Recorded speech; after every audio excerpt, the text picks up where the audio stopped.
Hey guys, what's going on? So as you guys know that I've been using the Sony A6500 since a couple of months right now, but I've never told you what all accessories I use with the Sony A6500, and so today's the day that we will discuss about them and see what exciting accessories I would be showing you, which are really helpful. Her head was down, face locked onto the phone. So starting off with the very first thing is the camera itself. So to hold the camera pretty firmly when you are either recording a video or photo, you would need a pretty good grip to handle it. And here we go, we have that in the hand. So this is from the company called Case Logic, and it's pretty good in what it gives back to you because it just costed me about $7, and I've been using it since almost the D7100 from Nikon. So it's almost like 2 years to 2.5 years that I've been using this grip, and it is still surviving. I've been using it on my Panasonic Lumix GH5 and the D7100, and now on the Sony Alpha 6500. It goes pretty good with this camera because the camera is very small, as you guys know, and it makes it very easy for me to carry it wherever I go. So that's a pretty good advantage that you can get with this small hand grip from Case Logic. I'm not sure if it's still available in the market, but I think definitely it should be because it's a good selling point for them because it gives a lot back to the user. The second basic thing that I suggest everyone to get is a hot shoe cover which has the bubble level indicator. I prefer it over the tripod's bubble level indicator because there's a slight possibility that you may have placed the camera in the wrong direction, and or maybe it's not in the correct balance, and you may see that the video or the picture is actually not so straight. So I suggest you to get this one, make the ergonomics much easier. So I've just shown you two accessories which would make your life pretty much easy, and that was in regards to the ergonomics. Let's go to the next one. So the third basic thing that I would suggest you to get is this. This is the Sigma MC11 adapter. I prefer this very much because you can almost adapt any Canon lens or Canon EF lens basically on the Sony. So I use it with the Sigma 18 to 35mm. You can also use the 50mm f1.8 STM because the 50mm on Sony actually costs about $250 or $250 or $260 approximately. So you can get this one, and you can get it about for $150, and the Canon 50mm f1.8 usually goes on sale for about $70 or $80 on eBay. So you can get a pretty good lens for a good combination. You can still use it on your Sony Alpha 6500. And the basic thing I would suggest you to get this is because if you are coming from a family of Canon glasses or Canon cameras together, then you should get this one if you're planning to switch to Sony mirrorless cameras. So this is a pretty good device that I recommend you to get because it just works absolutely fine, and it is also firmware upgradable. So nowadays every adapter comes with the firmware release, so you can get the latest firmware whenever Sigma releases. So that's a pretty good deal. I definitely recommend you to get this if you're just moving from Canon to Sony. So that was in regards to the adapter part. Let's go to a lens which probably is good in itself, but maybe not up to the mark, but I feel like it's almost good. So this is nothing but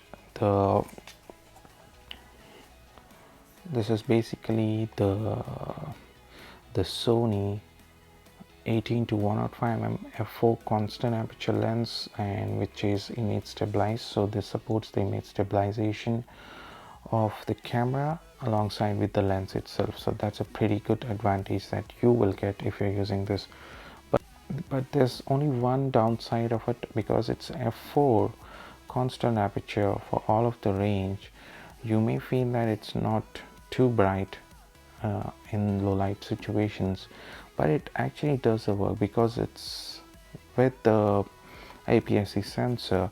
You may not feel that bad when you're actually recording any video, because the sensor of the Sony A6500, it's pretty good, because it's an APS-C sensor. You will get a lot of light hitting the sensor, but unfortunately, as it's still not a full frame, you may not see that much of a good results. But for photographs and for video with the stabilization, I feel that this one lens is more than enough to do all of the work.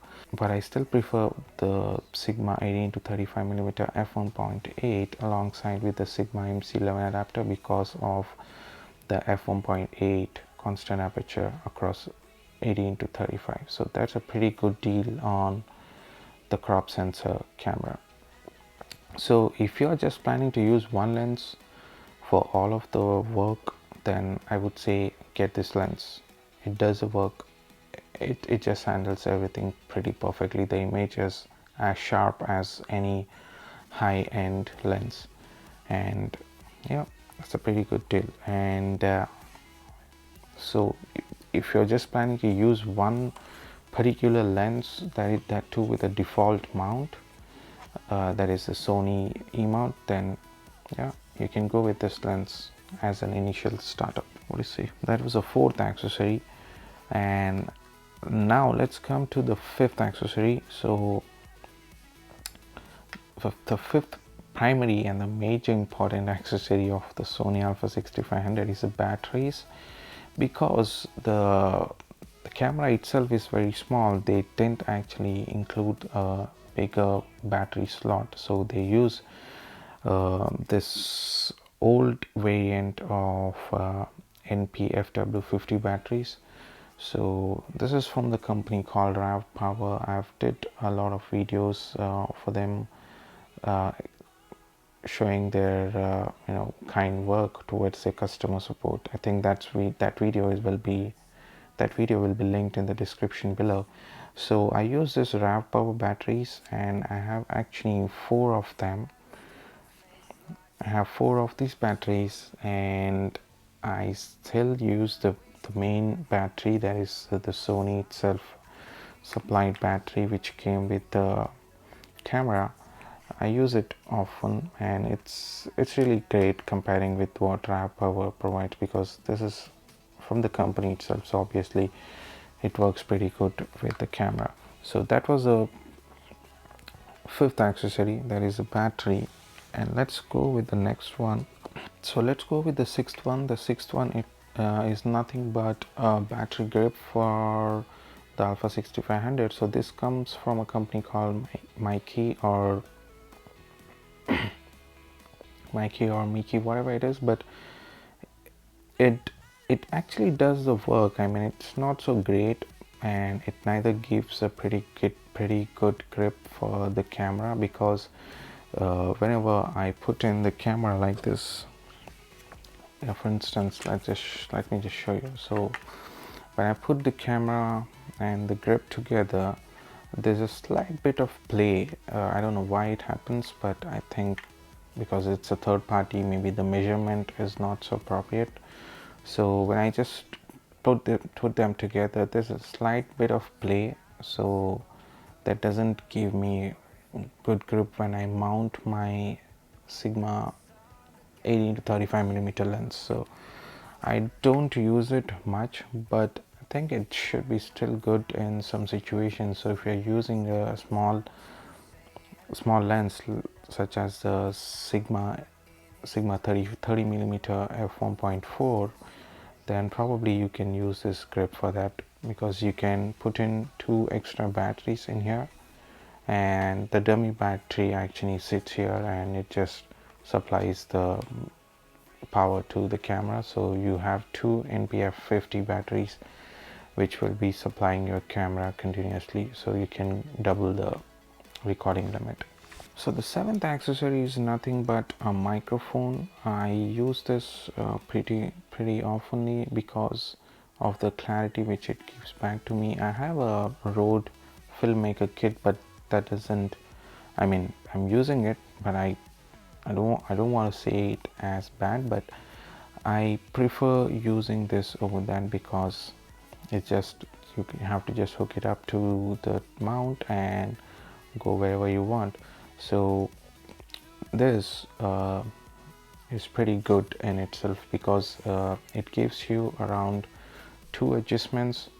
So you can go minus 10 dB, and if you see, that's minus 10 dB, and that's just a normal 0 dB recording, and this is the on off button. It's actually made pretty good. It's all metal, and they also give this included, and it just works on a AAA battery, one AAA battery, and it should make our lives pretty much easier because one battery almost serves me for more than like approximately more than 20 to 30 hours of continuous recording of the audio. So that's a pretty good advantage because of the battery size. I had the Rode VideoMic Pro, which was basically using 9-volt battery, and that was actually getting a bit of troublesome for me to find it across all of the stores. So this one replaces that and does a pretty good work, and it also comes with a nice bag for itself, so that's good again. Now let's speak about the last set of accessories that I would tell you, and this is nothing but a flash, which is for the Sony mount and the Sony compatible flash. So this is from the company called Godox. As I've told you in the yesterday's video, this is pretty good in what it does. I got this whole combination for about 139ish on eBay. You can get it right now, I think, and it's pretty good in what it does. It actually, brought a new level of photography into my experience, because I was using a pretty good lens and pretty good camera, but I never thought a flash would be making so much improvement in the skill set of mine. So if you're just starting into photography, then I would definitely recommend you to get this because it makes your life much easier. Not only for Sony, whatever flash it is, just get one flash to start using it and you will know the difference. So this is the last accessory of mine which I use with my Sony A6500. So those were the accessories that I was basically using, or I'm still using with my Sony A6500. I would definitely recommend you a few of them, not all of them. If you're still interested to get all of them, and that's up to you, but that is what I like, and that makes my life much easier, and I almost use all of the accessories which I've just shown you right now. So with that, I would just like to end this video, guys. I hope you have liked this video. Please do subscribe to my channel and leave in your questions or feedback.